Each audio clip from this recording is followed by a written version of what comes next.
Aftai foi le avanoa ua maua. Tula i nei tai au maua masi usoa wauna. So ngai afoa ia matenga rue nei tai au nisi o vaenga o nei sauninga. Malofa aftai lau sunga li. Tai fono o lau sunga fa fengainga. Sepi malfatua ia soe male malo lau fai ngalueng. I se avanoa ua tatu faitau tapo ngai nei tai au.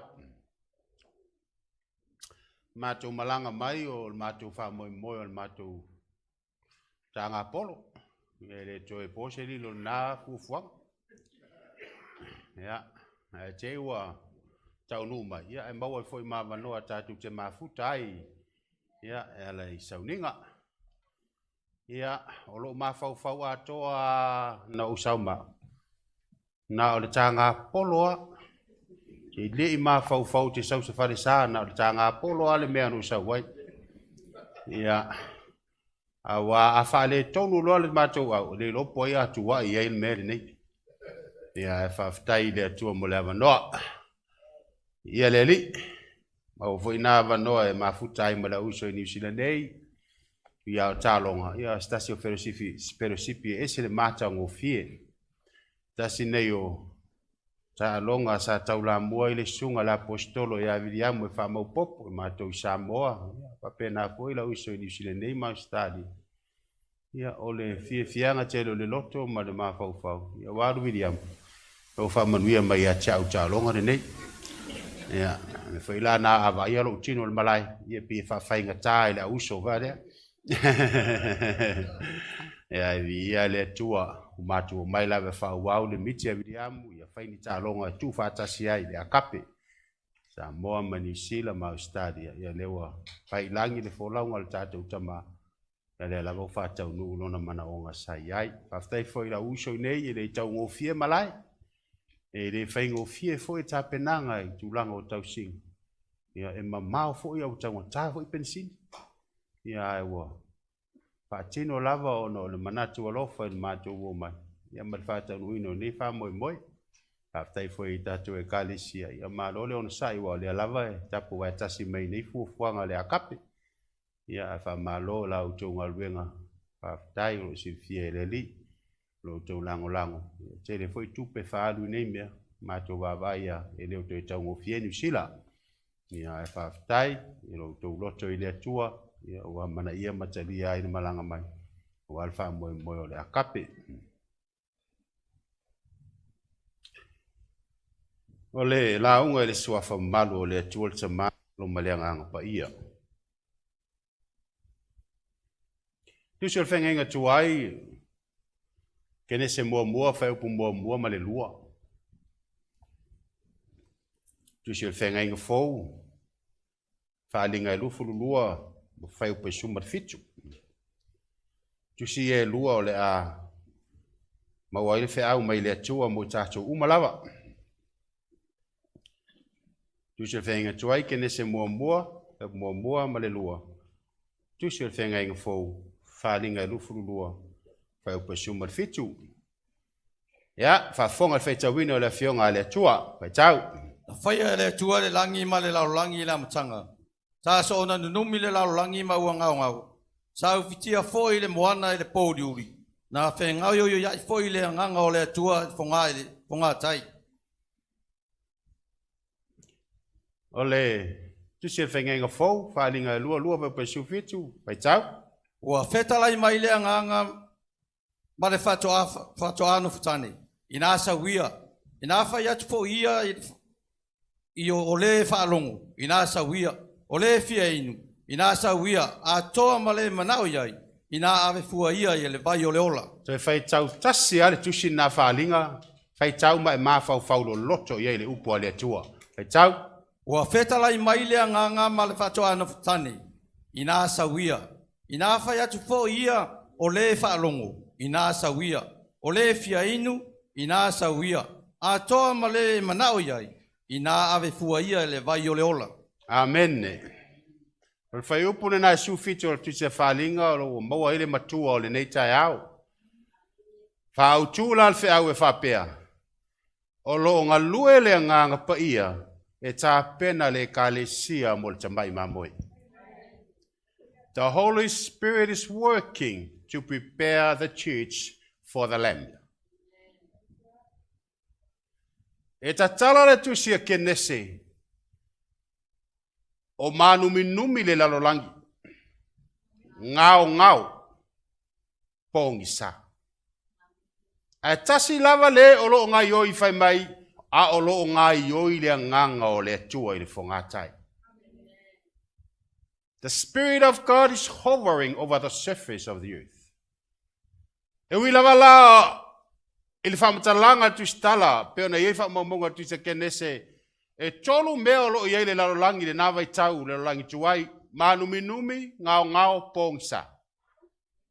Ai le mawhai e nā mea o na vao ia ai le ngā ioi o le nganga o le tua. E taponi whai la le tusi e Faaaliga le tusi mulimuli le tusi pa ia. Wa vala au mai le nganga o le tua ma le Fuaolealofa tani. Wa vala au mai sau. O se fia enu sau. A toa ma le mana o iai sau. Sau ea, sau enu. E ave fua. Ele e whatawina. Le laua, mafu ai le whiau o nei tae hau.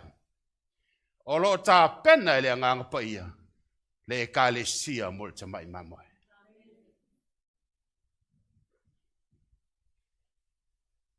E ui lava la i le manumi le lalolangi ma le ngao ma le pongi sasa iai le amatanga. Ae sa iai a le nganga o le tu. Ta iai a le nganga pa i o le tua na ngai oi mea umalava. Ai sea, le anga o le nganga o le tua na te whātau nu uina le fina ngalo o le tua i so se mea lava. O le nganga o le tua na te whaamafola le lalolangi manumi. O le nganga o le tua na te whaatumuina le mea wa ngao. A o le nganga o le tua na te tafi ese ina le pongi sa. O le ala wala le tūlanga le lalolangi tuai. I le manumi ngao pongi sa. Na o le nganga o le tua na te mawhai o na whai le fufo mea ia. O le nganga o le tua e na te whaamafola ina. Na te whaatumu ina. Na te whaamaalama ina le pongi sa. Poto la le tua. Mea mua na whaia e le tua pe a whaitau wina le tuise Kenese o le malama. O le malama e le o le malama o le malama o le la ma le masina ma fetu pe ona tāua i le mta upu mulimulia. E le o le malama na ua whai mai na whai mulimule le tua le malama iti lava. E malama i le po. Ma le malama tele e malama i le au. Kenese na mua su wono. O le mta upu lea tatu tano i Kenese mua whai upu le lua. Ese la le malama lea. Ese. O le malama lea na mua i whailoa ma feta lai mai lea tua ia iai. O le malama lea na te wha mafola ina, ma wha tumuina, ma wha malama ina le pongsa. Ele ma whai le malama le la, ma le masina ma fetu, na wha mafola le meo manumi. Ele ma whai le malama ia na wha tumu le meo lo ngao. Amen. Ele ma whai. Ai ia le malama na te ma whaia. Na te ma whaia o na whaia. Le alai, whai mai le tau po e lua tasi o tusia Faaaliga ve pilo tu whai mai. O le ai o le tātou te anga i whai mai e le mo o mia ea e le ai se malama. E le mo o mia fo e le ai se la. E le mo o mia fo e le ai se masina po se fetu e wha malama ai. Ai se a. Whai mai o le mamalu o le atua male tamai mamoi e wha malama ai. Le mea lea. So le whaatinonga la le whetalai ngā le atua. Ho a mea o mai whetalai ai le atua. ia tātou I loa mai o tātou manino ai, o le nganga pa I o le atua na te whātau nuina meu. E o lai le ekalesia, o le e tā pena I le nganga pa I le taimire nei. E le ai asa isi taimi tātou te whaatali ai, o le taimire nei, ta tala ai o tātou tangata I le nganga o le atua, se ta pena I tātou le nganga pa I mo le tamai mamoi. Ia o whaile tātou sauninga nei tai au, ia o te leo se tala tauna whai. O te tala sa o ale nei tai au I lumo le ali mal poto patonga e se le matauti o le whaunga le ali nei sauninga. Stami te le pese a te langona lava le ali. Ia o whaile na whaile tātou whamantunga, wasanga pai mai lava le ali. O le mana ia o le mea o lo ngalue ai le nganga o le atua. O le mana ia o se no fuanga o le ngai o I ai le nganga o le atua. A wa haolo na tala noi mea tau le atua. O I ai le nganga o le atua e sau e whatino mea uma. A le iti o fo le si awali na o mai Yesu le maunga. Wawa ai le mamalu o le li. Wa le to e fia foi. A o ta talo I le li fe mato fe ni fane mo se mo Elia mo e. Ti mato no no foi. Ai sea wa ese le mata uti o le vainga o tupu.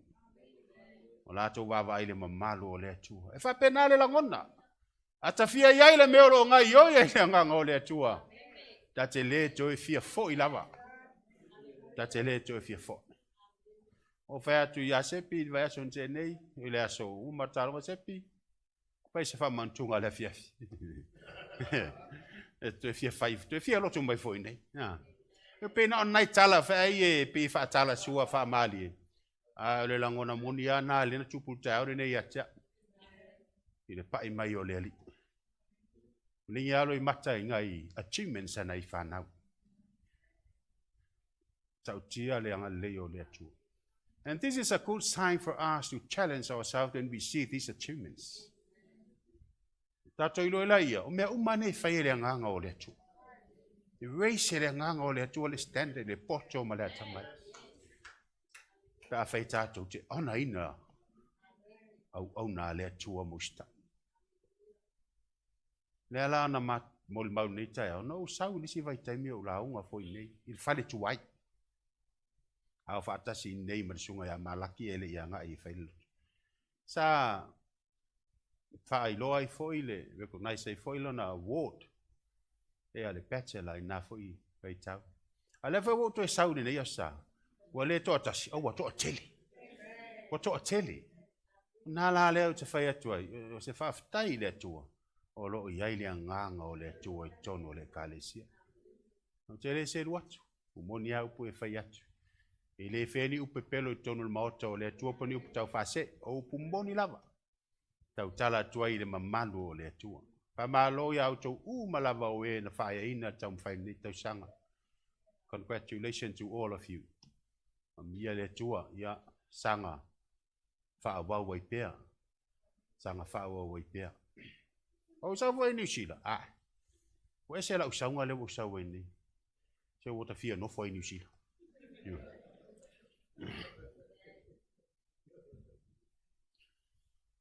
Ia. Ole. Salamo se lau tolu iwa fa upusu tasu luolo ipu whapea.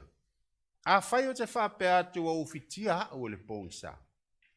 O na whai leo le atua ma maaro e malama lamai. Whai leo le atua maaro e malama lamai. Awa a whai e si o mia o le pōngsa. E malama lama le pō e peo le ao I le atua. Mai lo laia, e tutusa ia te oe le pōli uli ma le malama lama. Amen. Feta lai le atua, ona iai leo me uma. E o a lai le tangata, na iai le nganga pa ia le fauseina o tatou. Ka ngā lua fo le nganga o le tua. I fau seina o le tangata. Ai sea, o le nganga pa ia, o le nganga ngalui. O ia na te whātau nuwina le fina ngalo o le tua. E pei lava la o le ata o le lalolangi tuai. Ma luminumi ngao pongsa. E whapena le ata o le olanga tuai sa iai lo tātou ola. Whapena le ata o tātou tangata sa tātou tāse le lalolangi tuai. Sa manuminumi. Sa ngao i. Na o meo T-bone steak sa tumuai. Sa pong sa. Sa le se wha moe. Wana ola al tangata ia pe whaino ola upa pe ole o langa ale o a ualea. Ai leiloa. O lai manuminumi le o langa. O lai ngao. O lai po liulingia o lo li pong sa. Sa leiloa. Sa le susulu ia le malama lea. Pawal malama nai loa na o le po wa oso le masina o fai inga vea. A susulu le la o fai talo. Pau yo malama me fai na ngā yo iai. A le malama lea. Sa le ai se malama na ia.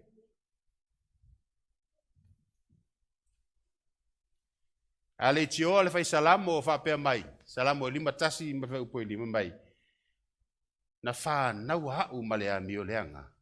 No o iai le manawa o lo tina maleanga sala. Dero langi tuaila. A le mafua anga tonu ale mo mia le tangata le malama moni alea na mua i feta lai mai ile tua ile amata. Mai le aisi tangata na whanau mai masona ato masona le lei. Pe ona moli mau le fai salamu. Whanau uma mai tātou maleanga sala. O lona wina o tangata uman whanau mai le tino. Whanau mai le ami o le anga maleanga sala. A le tio a lava la a. Whai atu le tala. A le ali, i lesi iaoa. Alue. Toi whanau. Ia ona toi whanau.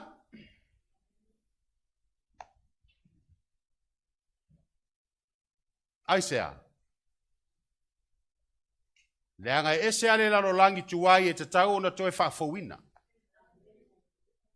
Le foanga tuai e te tau ona toi whafawina. Ma pio le upuna e whamatala mai ei. O tātou o sewe a kewiso. O tangata fo. It's a new creature. New creation. Ia po le foanga fo. E te tau ona toi ia fo le tangata tuai.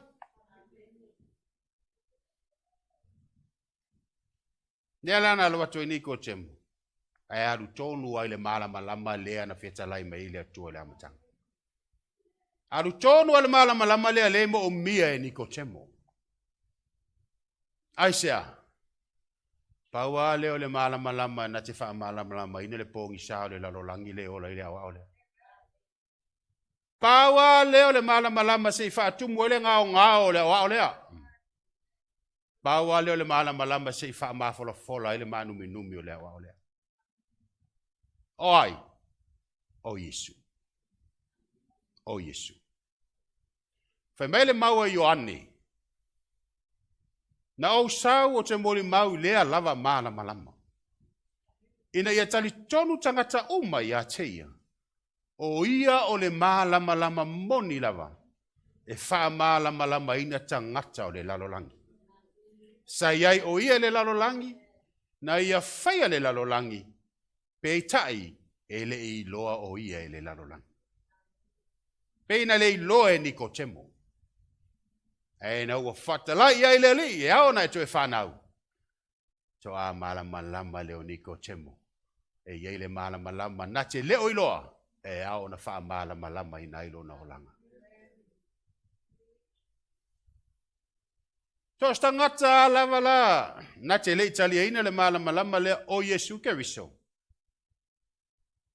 O le nā lava tātou te io iai le lalolangi tuai o lo manu minumi lava o tātou olanga. O lo tātou iai pe le lalolangi tuai o lo tātou ngao i. O lo tātou i le lalolangi tuai o lo tātou no nofo pe le pongsa. A o le tala le lei. Tātou lava i nefali. Ua suru ia i le malama lea o le. Whaftai le atua. I le ngalue o le nganga o le atua i le o malo le o mai le nei tai au. Ua sanga whatupu tele ina ai o tātou wola au nei le atua.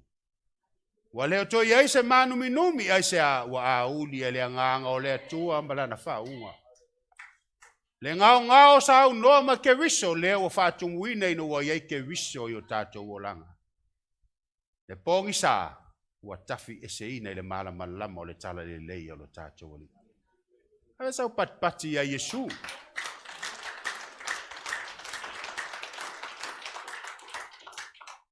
O le nganga pa ia na te tō sina tangata i le malama lama lea. We cannot know the truth without the Holy Spirit of God. We cannot know Jesus without the Holy Spirit of God. We are powerless without the Spirit of God. O le nganga pa ia na te taita ia tangata i le li. Ale tio lava tātou amata mea ai le atua i so se mea.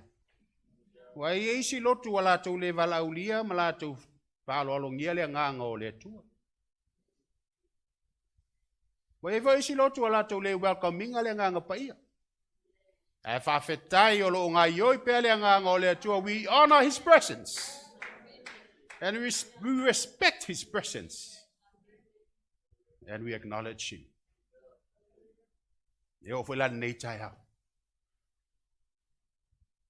Tātou acknowledging le nganga o le tua malana ngā rue. A le ala fo i lea o lo ngā ioi e pea le nganga pa ia. A wā le tātou te whaaloalo.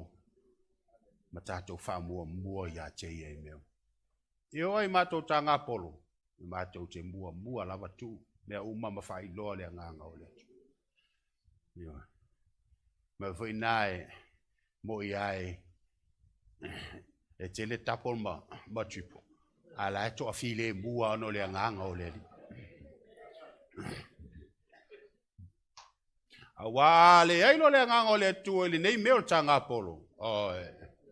Wa taula palapa tamo. A wa ta whaalongo i le mamafol ta longa malonga presa. E le ula i Jesus. A o le nganga o le tua e mawhai ai. Yoi. Ia le li.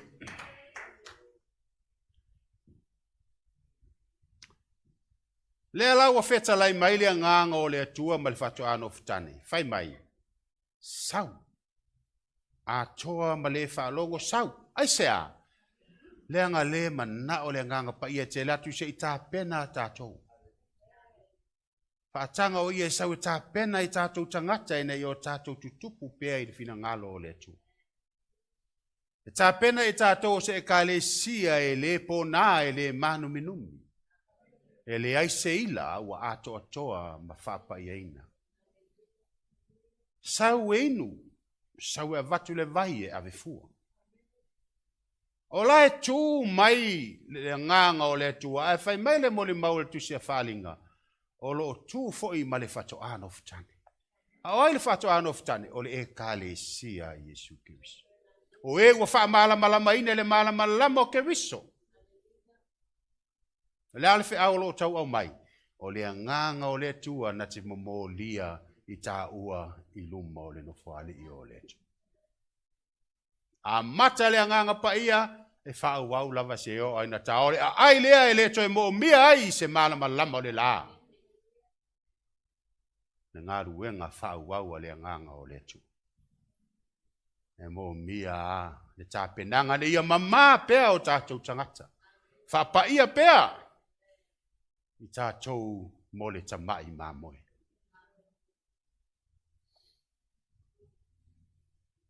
tala e o tātou loto. Au fua le whātalitali fua i lista ngata mwhātaitai ai, te tala lo loto i le nganga o leli. O le alto o tele o tātou, e loa i le nganga pa ia tā pena i tātou taitotas. Ia whapa ia ma whaama maina i tātou mo le tamai mā moe. Alo tātou tu o Yesu Kiriso. Na vai lau tala nafi si vaenga ia sa mātou iai. Le tala le ulungali, mātou tua si ulungali. A ola le fiafi o si ulungali o nofo de la polotito ma inu lai puti. Na vai atunga le fale o le tua oi. Na tau mai tanga mea le sifo ilo matua. Na me tala lo matua le toina mai. Toina. Ko le tanga mea lo matua tau mai ola se palapala. Toa umanga taha le palapala. O le siaso toa tu foi fai lai puti politito tu vai foi tu tau mai foi tanga mea lo matua le tua oi. Ana alu la to ina ile solo le tai au ale na la fa malama la fa le meslo matua. Me tala lo matua to ina. O mana ia le mama me tanga mea lo matua. Me le tala ale vai aso le ole palapala ai me tala to ina. Vai o lo matua. Sia o lo matua. E le ole tanga mea le lo matua la na palapala. O fa malama o tafa le na palapala. O fa malama o tafa. No la tu solo nei tai au na la wa vai atu o mama mai o mama mai tanga me silo matu tala lo lo to le nganga o le tu mo lo tangata au fu te va vai le fa malama me tanga me le silo matu sa wa le nganga pa ia ya te o e fa mama la va oi ta pena la va oi ia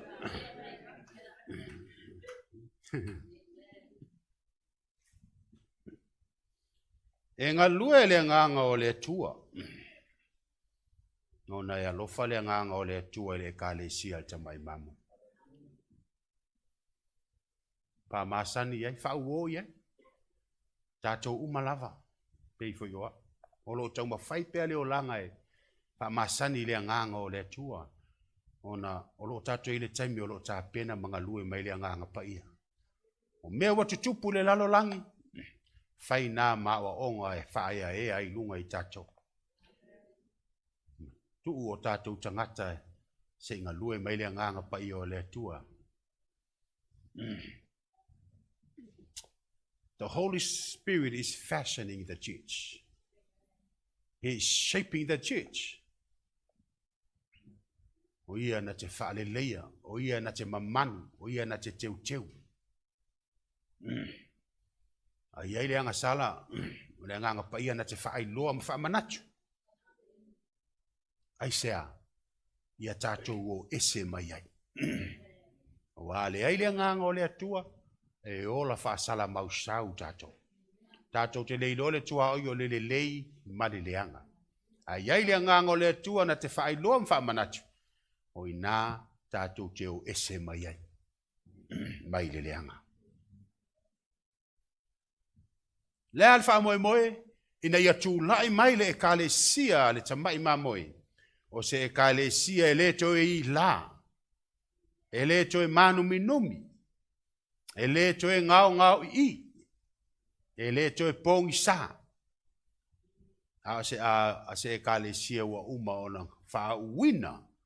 Wa wha mata ngofia ina e le nganga pa ia o le tua. Wa saunia mo le tamai ma moe a le tua. No winga, e tā ua le iai o Yesu i le tangata. A iai Yesu o le malama moni, o na mafola leo langa o le tangata. O le ale to ese manu minumi, o le a whatumuina le tangata i le tumu o le atua, ino wa iai ke wiso. Ma whao penga ina e le ali ia upenga o le nganga o le atua. Ina ia manu malo peo i e whaima e kalesia mata ina. Mata ngofie, tau mamaluina. Pe a whai tātou te whātanga le nganga o le tua. E ta pena o tātou tangata i asoma. Taua leo le alan le tai au. Si idi mai le li. Adu lau ngaluenga. Tara no i le li. Ai foi mai foi. Pe wha foi i le li i le vi. Wha fitai me uma. Au whaia nei mea uma.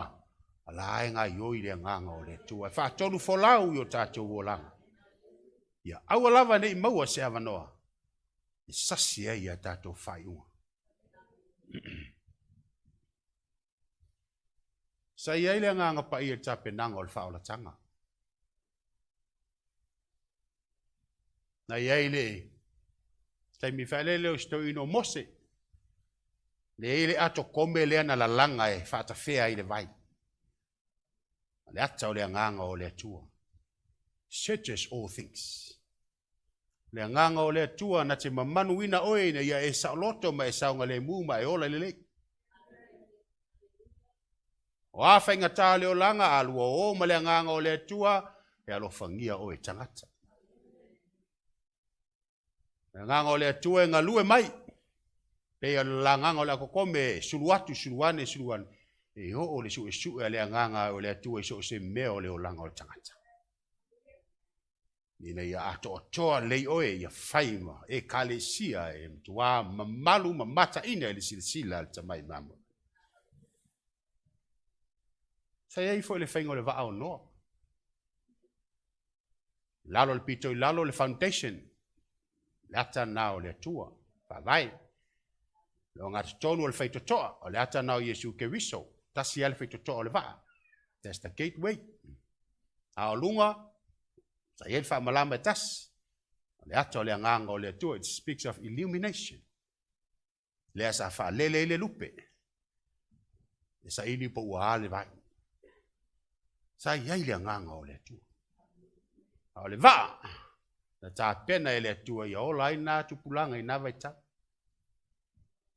O lo ngā ioi ala le anganga o le atua. Ni le mawhai o nā lu ese le anganga o le atua. I le e kāle sia le tamai mamo. Sa iei fo il whana wino o Yesu. Pwai meina wha malu ifo ia ia Maria. O na toa i leo o Maria. Whanau mai ai Yesu le malama lea le na mul mau iwan. Le na fieta lai ai le atua i a Kenese i le amatanga. Tele isi ngā luenga o lo whaia le anganga pa ia. E meile Roma e valu whai upe lua suma le ono. E fe soani le anganga pa ia i lo tātou vai. A wā tātou te le iloa mea tātou te ole atu wai ma le tusa. Rono winga o alta talo e fe soani le anganga pa ia. I o tātou tangata. Ne atu tusa tātou tatalo ma le fina ngalo le atu. Ne awa ne fea tātou tatalo o tatalo valele e alu wha pusalalau. Ai a tatalo e tusa ma le afionga le atu.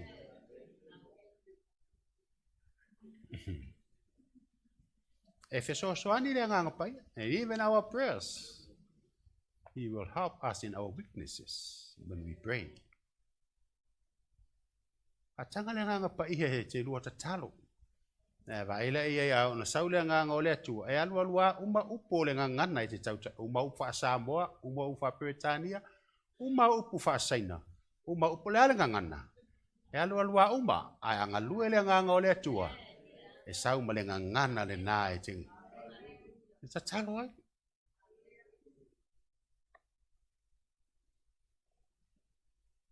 Ioane su falu ono fa mai o ia na te au. Ma wha manatu e tātou i mea uma e whina ngalo i ai le atua. Whina ngalo i ai le atua. Ioane fulu ono whau pe su tolu. Me o ia tupu ma ele upumoni. Na tai ate i tātou le upumoni. Ioane su ono su tolu. Lufulu ono o ia na te au ma wha manatu i tātou i mea uma lawa i whina ngalo le atua. A o ia foi na te wha mata ngō fieina. O tātou tangata. Tāpena e le nganga pa ia o le tua i tātou. O le kāle sia le tamai mamoe. Pa matango fia ia i tātou. Ma vai aturunga nei, i ia le li. O le ni manu minumi o lau pa ia. O ma fola ma matango fia me uma. O la ei, o Faaaliga, o tautalinga, e o lava me te waiu. Se lau pasene. Matango fia. Nga luenga le nganga pa ia. Te wha matango fi. Na te le whatua te oe se me te umaiai oe te sau iu ele o Faaaliga mai o stangata o iai le nganga o le tua. E le va pe fatu nga pa ia pa vetse apa fanu te pulo we pe locho. Na mo sale me faila to pulo. Nga luenga le ngang pa ia. Ia sanga au le ia tiri fa na wale tua I meuma.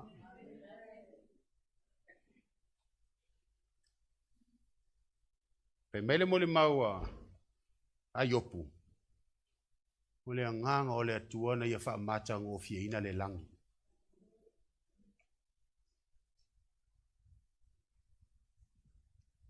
Si longolo lima pe wha pea o le ae te sauni le langi lea o lo iai ke wiso ma le malamalam. Mi ia le ali. Tātou whailoa iai lea nu.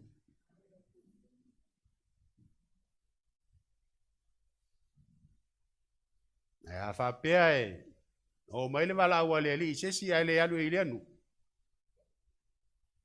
Ia. E le o le anganga o le atua le mafuanga. Na le tangata lava ia. Ia na filifilinga mana wha. Iwa me whinga le, nau o toisi whaiwhea o sepi le ka le sia le ali. Ina ia ola matatau, ma ola pa ia, ma ola whama maina, le anga olo tai pena, le anga pa ia I tātou mo le whamoe moe lea. Awa ne ingau ses, peo tala lisi whea me to tisin mata noi Samoa, me alifu. Whai nei whai ngā loto o atu I leise ola e whamavau, wā ngau waka kou e lau ngarku sipai. Tau mea wa e sau noe lau sunga le, whawhia ngai ngā, le ngai ol kolisi, wapai whea au, a lewa e sau e peke masaro salo le ole whamavau. Ai pe koe foi. E koe le ngai kala, ngai kala moa ai. I uka ko fai ngai bea koe le ise mea. Vai o se uso. Ni ma fai na vanga atu lo utal to nunga I le li I le mea na te fai mai ai. Ai fai no ta talo mo lo uso wa wa. Ata le se fiau. Mea ko la fai mai au mea fa worship center nga. Ka kule ai. O le la unga le worship center e moni le ola e whabawau. Moni le ola e whabawau. E le masaro salo fo I le alu le ola. Me tu ispa ia tango atu wia I le ola e whabawau. Nga ka les watch.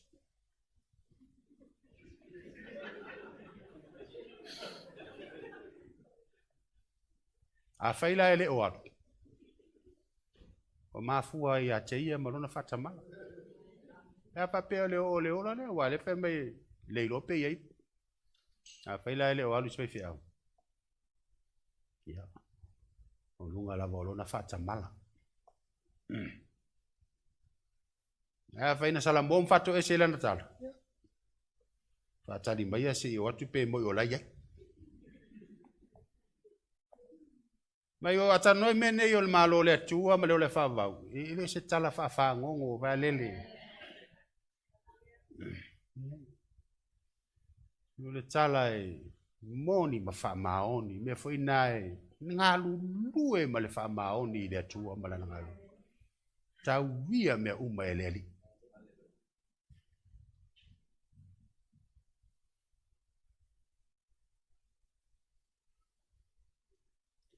e ai mo meu simpo so le nganga o le tua mo fai longa e o le vai, o le water. E ara na whaatusa I ai mea ia le ono le ngalu wenga le anganga pa ia o lo whai le kalesi. Le vai whai mai, o le vai is life giving, o le ola. Na te o mai le ola. Washing, na te whaata ele ina le kalesi. Whaata ele lea. Fata ele le fionga le tu. Ai fia mama a tili. E tele sau mo se fasimoli a so e fata ele oi. Pe te sau ia sepi o le shampoo lea. E ai. Tatu te whalongo longo ia fionga le tu. Pa whiana wha mama tau le leo na ala ina ua tausi ia fionga le tu.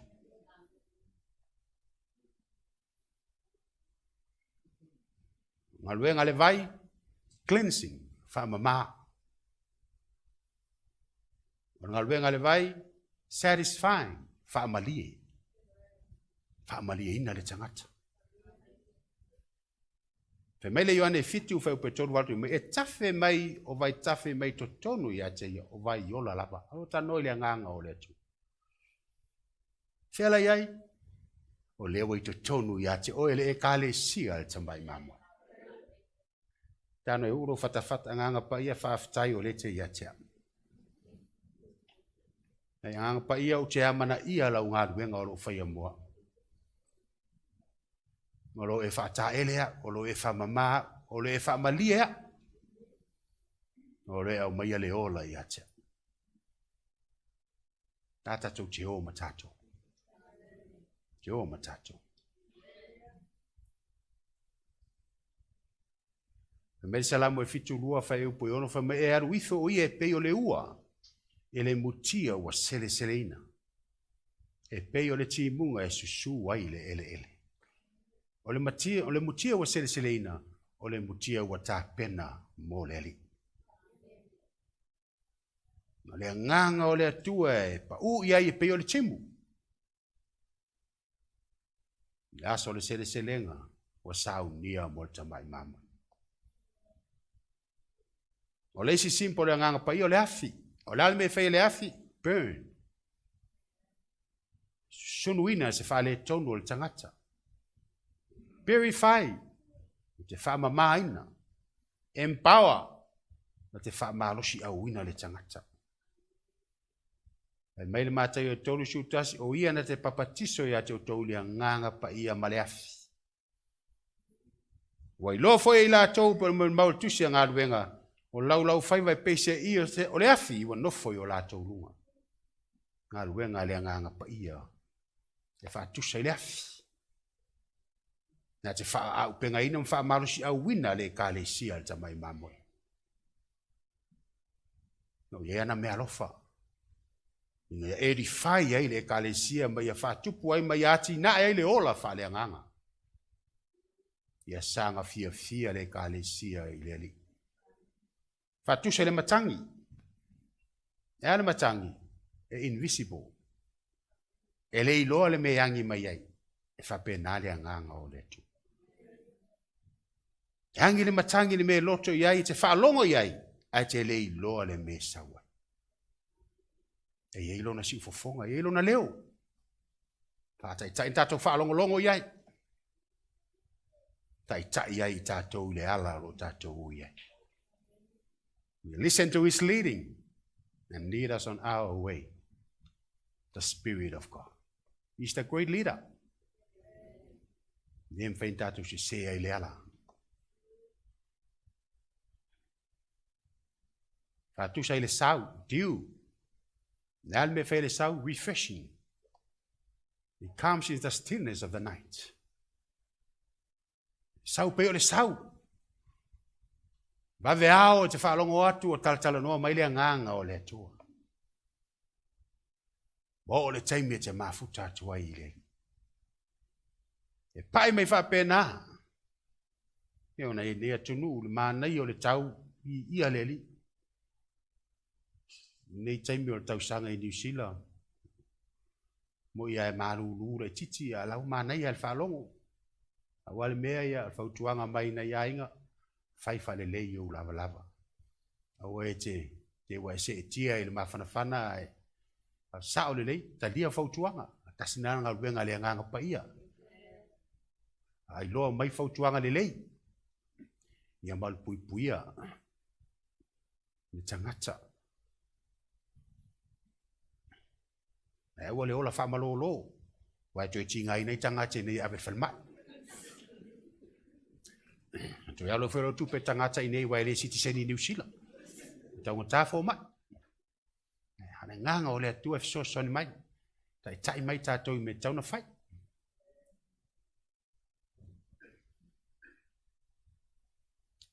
Whai meile mo le maua o le si me whai le nganga pa i e whatu o le renewing na tue whaafo wina i tātou. Mai mo le maua pe wheta o sea. Siu whaafau po i lima. E vea u masau, ia Israel. E funga mai o ia e pe o le susana. E so solo na haa e pe o le panona. O le anganga pa ia e so solo ai o tātou waa.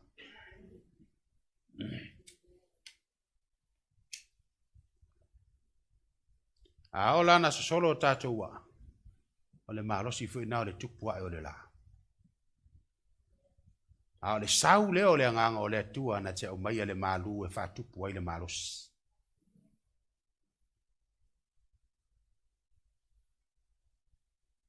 Tāua lana ngaluenga. Tāua lana ngaluenga o lo whaia mo tātou. O le si whatusa le lupe. Gentle. E anga malu. Peaceful. E file mu. Purity. E mama. Whatusa ele anganga o le atua. O le gentleness. Ia o le peace. Ia o nisi neo mea o fua o le anganga o le atua. A ila stangata anga malu. O na iate o ele anganga lea o le atua. A istangata e file mu alona loto. Le anganga o le atua. Pa mea lo faina ai tātou I vaenga ia. A istangata loto malo ma loto ma aa. E leo le anganga o le atua. Le anganga o le atua e anga maluto e file mu. E le ngau ia. A tangata loto ma aa. Ia na o tangata whaelele o mai talong fo le pi inga te vetu e whapendei mai tino e ma aa. Io, vai e mo mia lava le loto anga malu. Al mea na le anganga pai. O au tangata. E oa. E whapena o tātou winga mo tātou o langa ini stain. E te impi tau malolo e foi a tātou me fai. A e le ma fai. Pe a fai tātou te le whaatanga le anganga pai. A anga lua mai le anganga o le. Ia tau te e ngau I fai lalo. Malangona e tangata ia mai wha mau lalo a oi e ia te oi lumo le li. A tanga le anganga pai ia wha waula na tāpenanga o le Kalesia le li. E leo toi umi tātou launga, ono sai mai. E leo toa afa sulua, o le afa le tas, o le isi whailonga o le anganga pai o le suau. Oil, sanctification, consecration.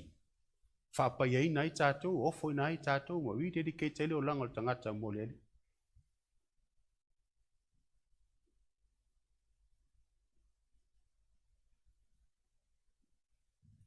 O le anganga pa ia na te whātai le ina mwhaamaina le tangata ina ia mamāpea. O le anganga pa ia na te whaamalia ina le ngā lalo le tangata ina ia malie pea. O le anganga pa ia na te sunuina le ota vale o le tangata. Ni atu e whātu lai mai tangata ina ia mālosi pea. O le anganga pa ia na te whaamaluina ma tu e whafouina le tangata ina ia fou pea. O le anganga pa ia na te whaamata ngofini le tangata ina ia sanga mata ngofie pea. O le anganga pa ia na te whapa ina le tangata ina ia ola pa ia pea. O le anganga pa ia na te whaatoa file mu ina le tangata ina ia toa file mu pea.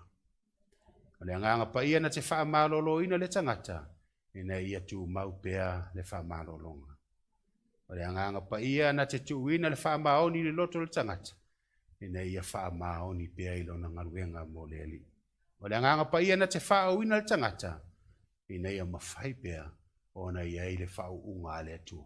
E matala ila na vaai malana whalongo I mea tau le atua. O le anganga pa ia na te whapupula I o tātou mata. Na te tatala le tātou whalonga e alena na whaunga mana.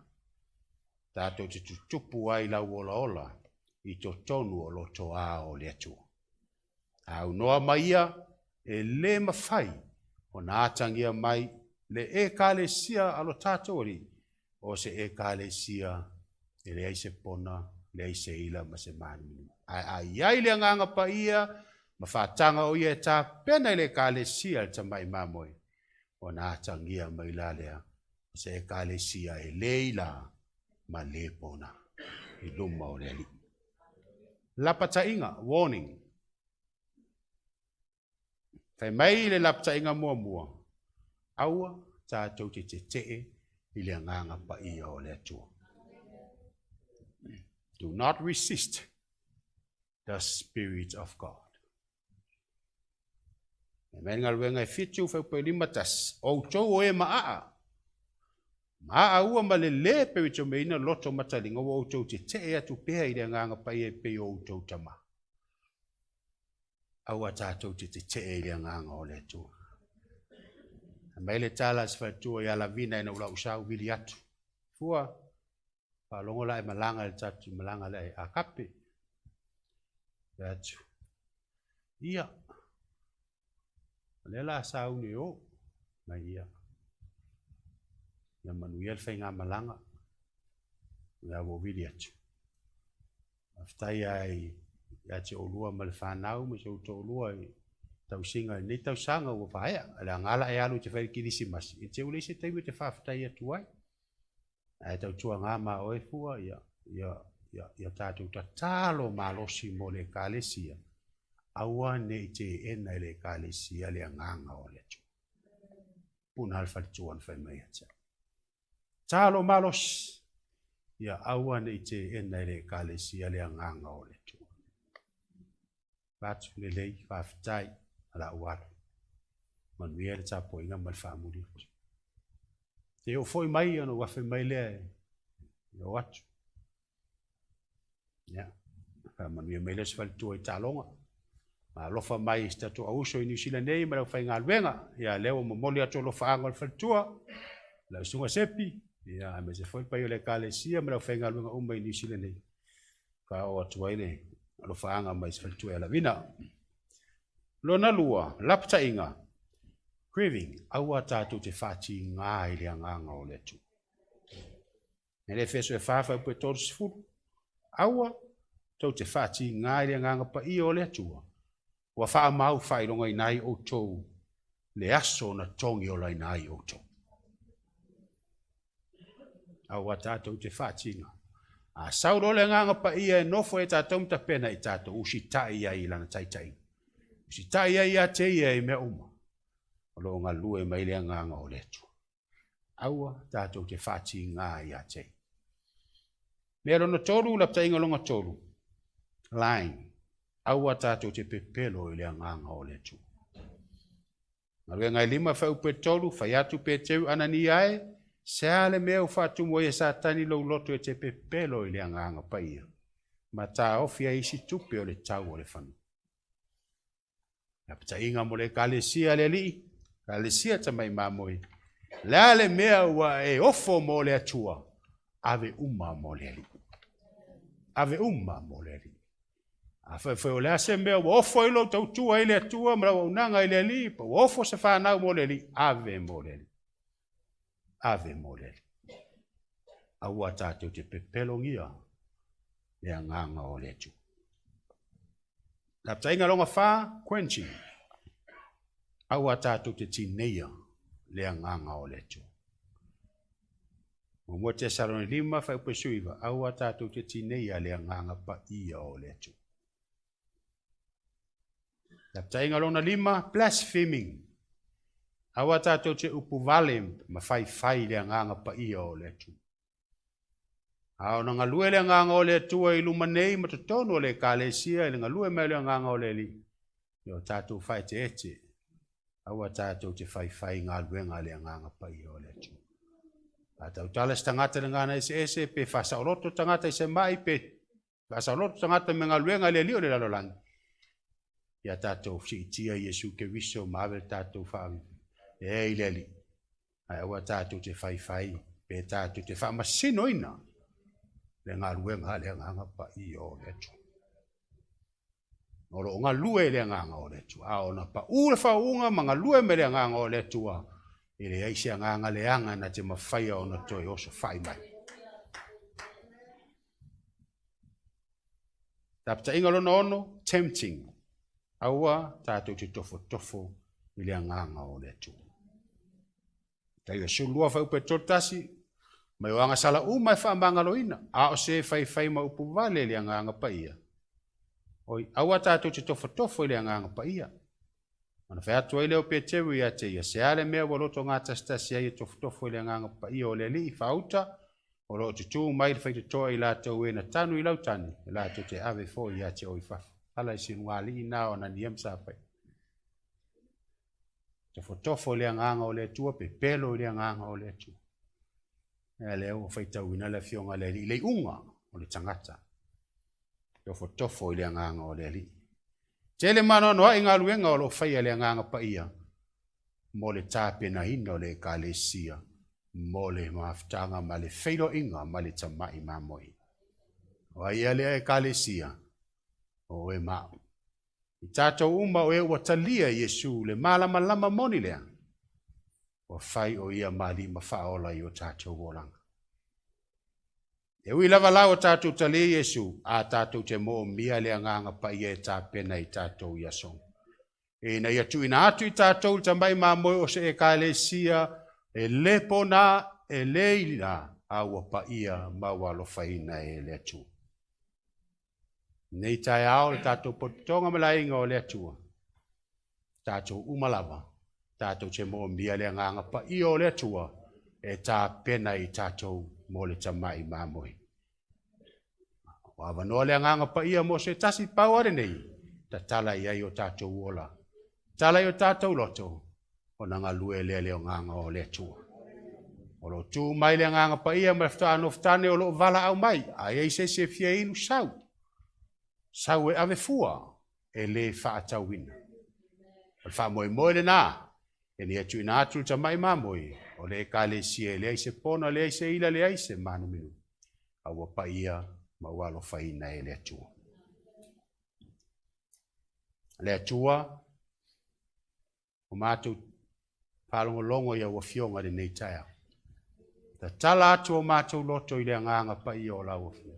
Ta pena ina o mātou tangata. Mo le tamai mamoi. Ia vi ia oi le nei taia. Avasau pati mo Yesu.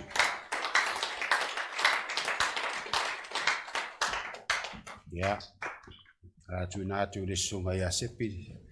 Awa wino le tatu sauninga nei tai au whaaftai mo le avano.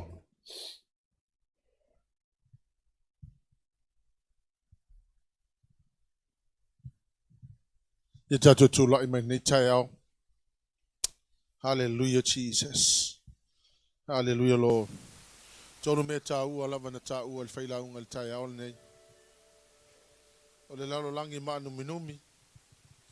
O le lalo langi e empty, e ngao. Ma le lalo langi e pongisa.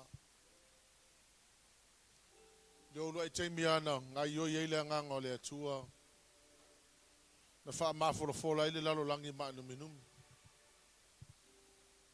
For the first time the Holy Spirit moved. Wha tumuina i le ngao i. Ma mai ele malama ya tatou. And you know, in the New Testament, when the Holy Spirit moves, o mea fo ie whai o langa o le tangata. But if I pay out for nei, we are forever so grateful that we belong to a denomination that acknowledges the Holy Spirit all the time. O te whātu fo ia te oi, ele ai masisi o tātou e mawhaina mafola fola se o langa. Lei fo sisi mawhai o na ia whātu muina lo nganga i. Pe ana le aile nganga pa i o le atua. E le mawhai fo ina tātou malama pe ana le aile nganga o le atua. And because of the ministry of the Holy Spirit, we are forever so grateful that not only that we have been enlightened, we have been filled to overflowing. Ia ua maa fola fo ima ma tātou o langa me matangana tātou o mai ai. Me leo te whapea atu te taeole nei. Hallelujah Jesus. Whatever happens to your tātou o langa, the Holy Spirit is the most desperate need of the church. Si o lima ile atua oni tātou whatangale avanoa le tātou te o. E au noa malou whape ifo le tai aole nei te matua i e mana o mia le ministry le anganga pa i o le atua. I desperately needed the Holy Spirit. You desperately needed the Holy Spirit. Because there are areas in your life that is still very dark. There are areas in our lives that is still filled with darkness. There may be still chaotic areas of your lives where you have been trying to suss out the chaos. And you have found very difficult to handle it. I want to suggest to you that the Holy Spirit is here with us. When the Lord Jesus said, I will go, but it would be better if I go because then I will send the Holy Spirit. And you know, Jesus Christ is not here with us. He's in heaven on the right hand of the Father. The Holy Ghost is right here with us. You desperately needed Him. I desperately needed Him.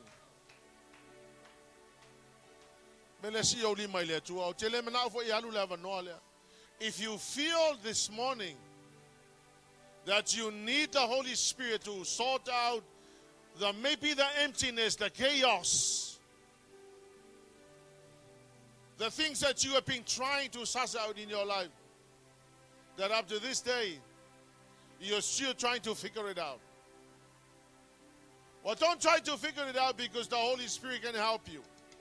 Well, let's sing out in the ministry of my will comfort, counsel, lead, direct, and guide us. If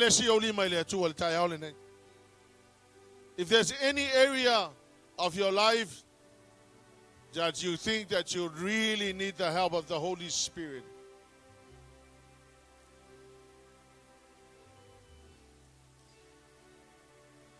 I'm doing studies in the kingdom of God.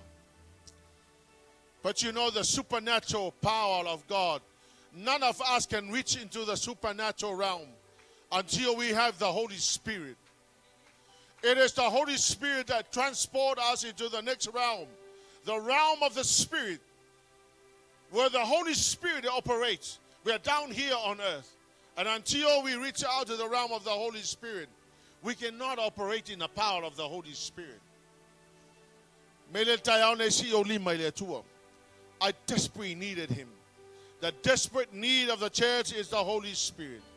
Stay in your presence. I desire.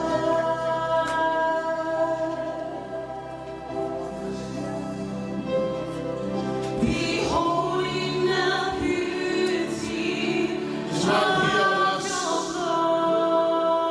glory. It's our desperate need.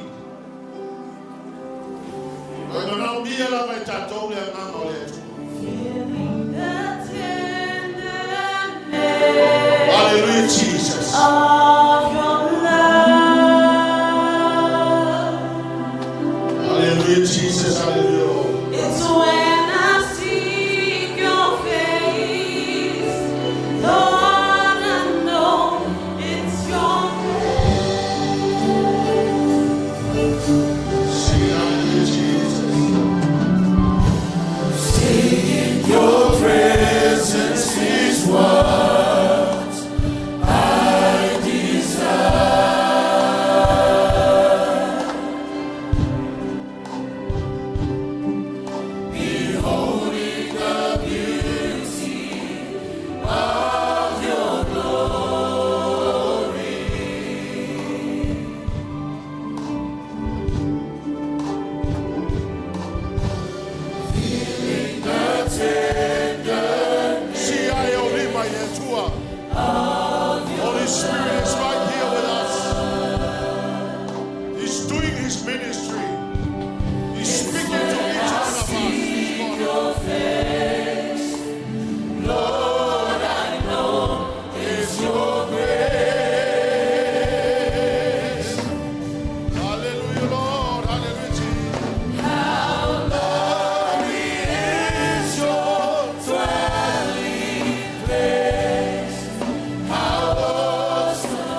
Hallelujah, Father.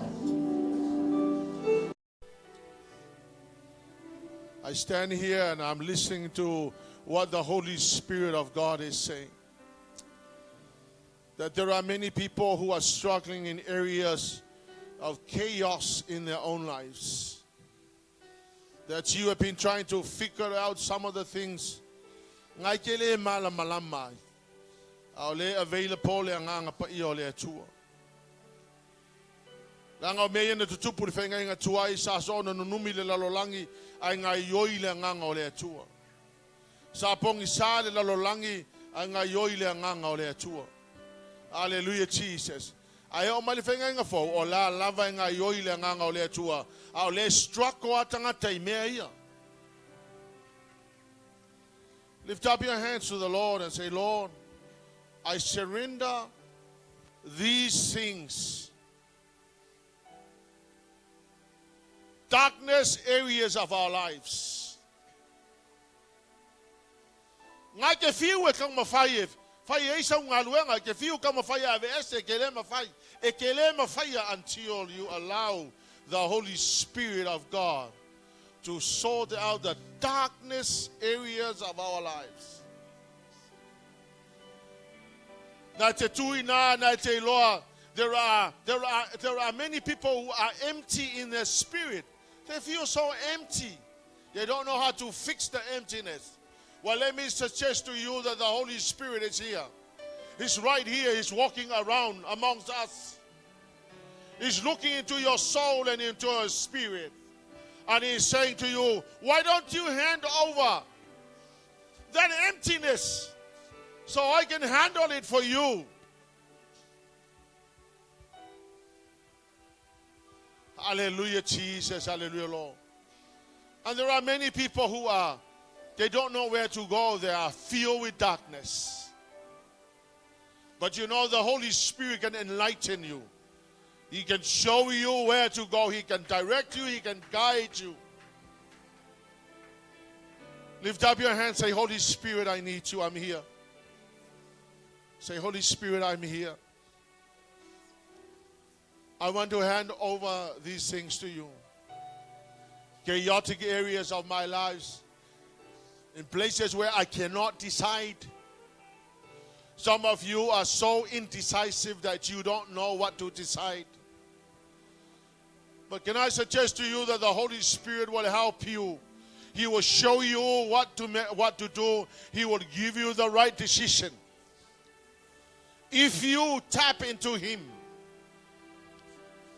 In the realm of the Spirit, He's waiting. Hallelujah, Lord Jesus. And being the citizen of the kingdom of God, you are so entitled to the things that the Holy Spirit is ready to unleash upon your life.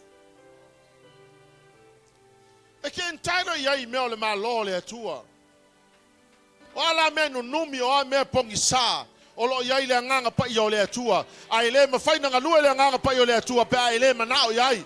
Ai manao yai si o lima le atua ma va pe atua. Nganga pa ia, I need you now and I desperately needed you. Without you, I don't know what to do. I bless you, Jesus.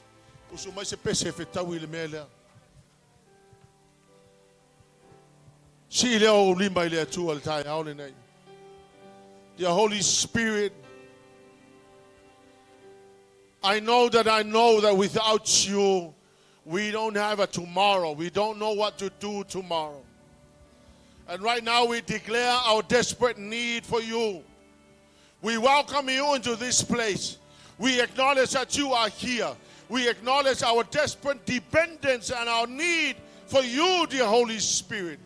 Please come and take residence in our soul, in our spirits, and in our hearts, Lord. Please take the rightful place in our lives.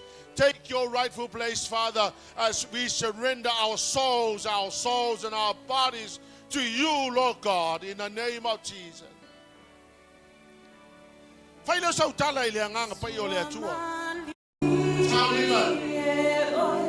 surrender my life, my soul. I give you my life, I give you my soul. Bless you, Jesus.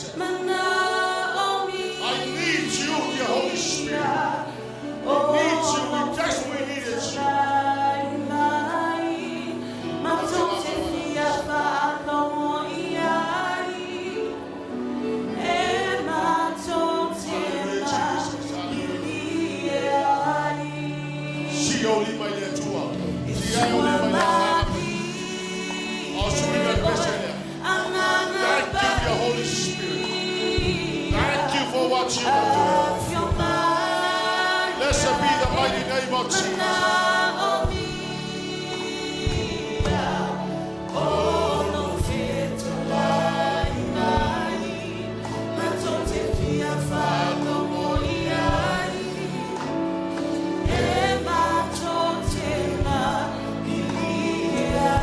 Thank you, Jesus. Thank you, Lord.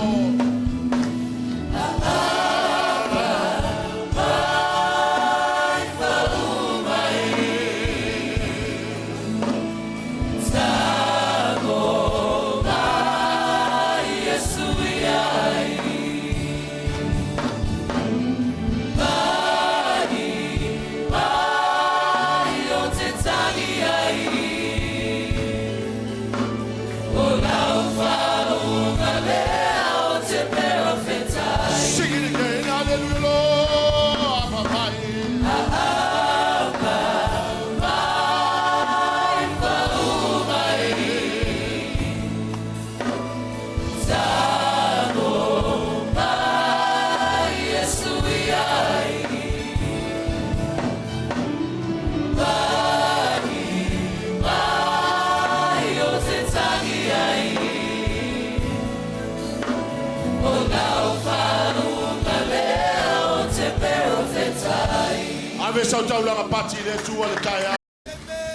Father, I give you back all the glory and all the honor and all the praise.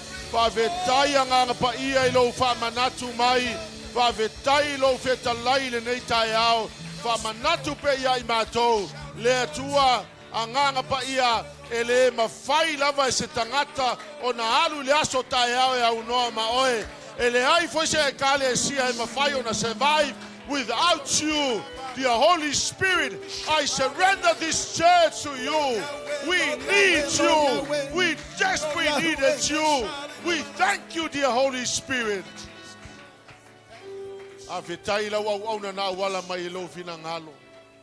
Dear Holy Spirit, we love you. We deeply appreciate you. Pavitai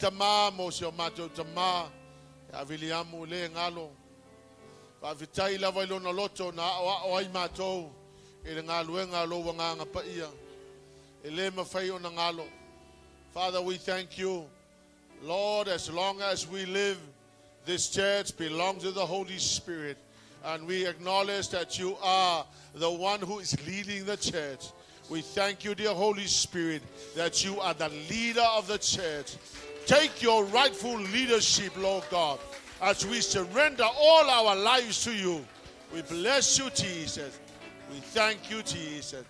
Let there be glory and honor and praise.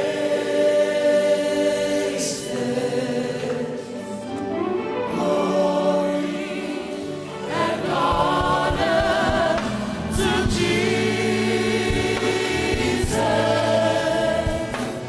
Glory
Ave sau taulanga pati le tua. We give you back all the glory and honor and praise. Pamanuia lau au na wala mai lo finangalo. Thank you, dear Holy Spirit. Ave sau taulanga pati mo le anganga pa le tua. Thank you, dear Holy Spirit. We bless you, we honor you, we thank you. In the name of Jesus, and God's people will shout. Amen.